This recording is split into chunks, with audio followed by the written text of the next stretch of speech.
ला इलाहा इल्लल्लाह, जय हनुमान ज्ञान गुण सागर। अगर हिंदू को इस बात से ऐतराज नहीं है, हम मुस्लिम भाइयों का मन रखने के लिए कलमा का पाठ पढ़ा गया है और हिंदू भाइयों का मन रखने के लिए भजन गाया गया। हम बस आप लोगों से सवाल तो नहीं कर सकते हैं, बस एक आग्रह करना चाहते, छोटी सी आग्रह। अपने सब जो भारत देश के लोग हैं, कई सारे धर्म हैं, लेकिन अपने देश में केवल 2 ही धर्मों को अपने देश के हर नेता खुश करने की कोशिश करता रहता है हर समय। हमें आप ये बताइए कि अपने सबको राज्य नेता चाहिए जो समाज को सुधारे, जो कानून व्यवस्था लाए, जो समाज के अंदर बेहतरीन चीजों का विकास करे, या अपने सबको हिंदू समाज के लिए पंडित चाहिए या मुस्लिम समाज के लिए मौलाना चाहिए? अपने सबको इस नेताओं से शादी विवाह करवाना है या देश का भविष्य या अपना भविष्य और देश का विकास करवाना है? अगर आपको देश का विकास करवाना है, अपने और अपने बच्चे को देश विदेश में आगे बढ़ना देखना चाहते हैं, तो इस तरह के राजनीति को अपने सबको एकदम बिल्कुल रोकना पड़ेगा।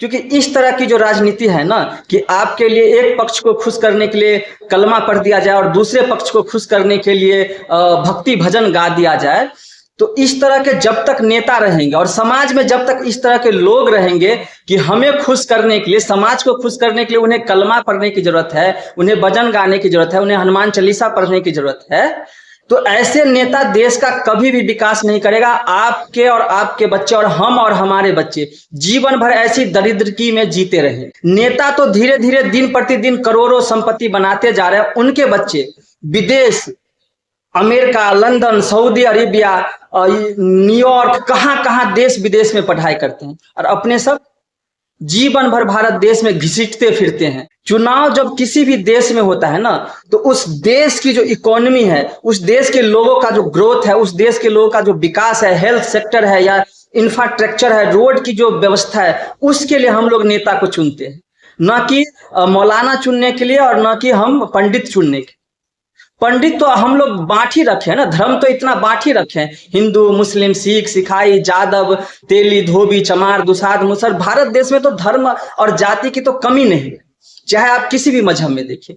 तो हम आप लोगों से नर्म निवेदन करेंगे, हम अपने गांव, समाज, बिहार और भारत देश के सभी लोगों से, और जो भी हमारे इस वीडियो को सुनते हैं, उनसे बस एक ही निवेदन रहेगा कि जब भी कोई इलेक्शन में कोई भी नेता अगर आपके पक्ष में आए, तो उनसे कलमा मत सुनिए, उनसे भक्ति भजन का गीत मत सुनिए, उनके इस बातों को मत सुनिए कि हम मुरमुरा खा रहे हैं, उनके इस बातों को मत सुनिए कि हमको बंगाली बोलने आता है कि नहीं आता है। अपना देश अगर सबसे ज्यादा पिछड़ा है तो इसी बात से पिछड़ा है कि हम लोग आज तक एक भाषा नहीं बोल पाते हैं। पूरे देश का लोग, किसी को एक भाषा नहीं आता है।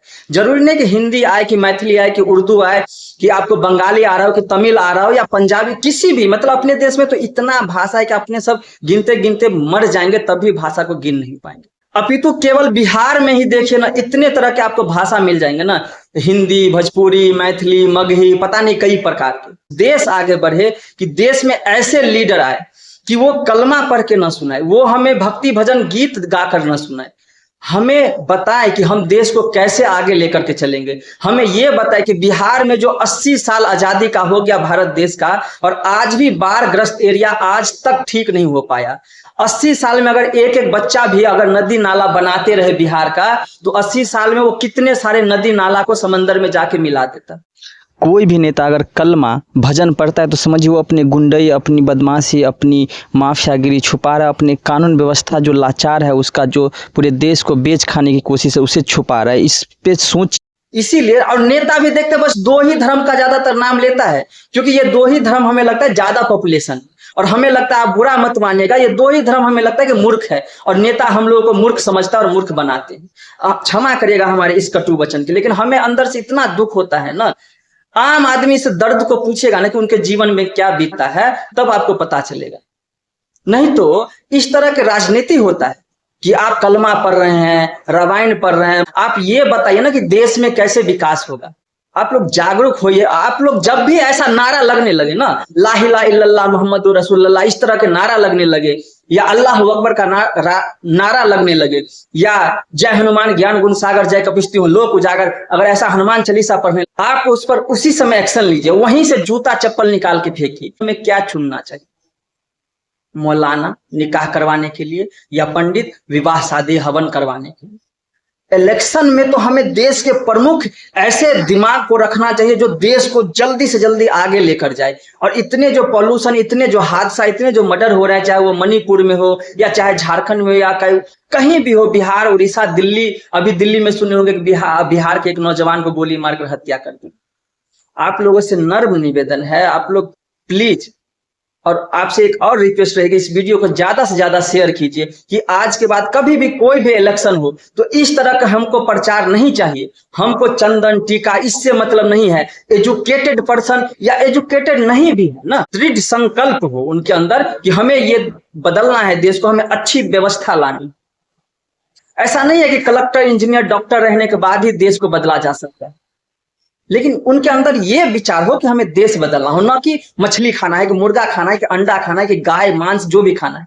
अगर हिंदू को इस बात से ऐतराज नहीं है, हम माफी चाहेंगे इस शब्द को बोलते समय, हिंदू को इस बात से ऐतराज नहीं है कि अंडा, बकरा, बकरी, मुर्गा, मुर्गी खाने वाला अगर अपराधी नहीं है, वो पाप नहीं कर रहा है, तो उन्हें इस बात से भी ऐतराज नहीं होना चाहिए कि कौन सा धर्म के लोग गाय भैंस, बकरी, बकरा खा रहे हैं।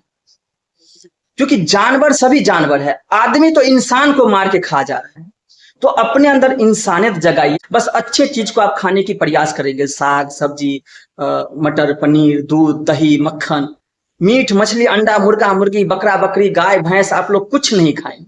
अपने आत्मा को जगाइए। बस हमें इलेक्शन में इतना याद रखना है कि हमें देश का विकास कैसे होना है ये बताओ, हमारे दिमाग का विकास कैसे होगा, हमारा शरीर जो कुपोषण का शिकार होते जा रहा है, हमारे देश में कई सारे लोग कुपोषण के शिकार हो रहे हैं, उसको आप किस तरह से बदलेंगे। बिहार में जो 90% लोगों को आप राशन बांट रहे हैं, या देश में इतने लोगों को आप राशन बांट रहे हैं, वो कब खत्म होगी, दरिद्रता कब खत्म होगी भारत से, ये जो बताएगा ना उसको आप वोट कीजिए। प्लीज सोच बदले, देश बदलेगा। जय हिंद, जय भारत। इसको ज्यादा से ज्यादा लोगों के पास शेयर कीजिए। धन्यवाद। प्लीज।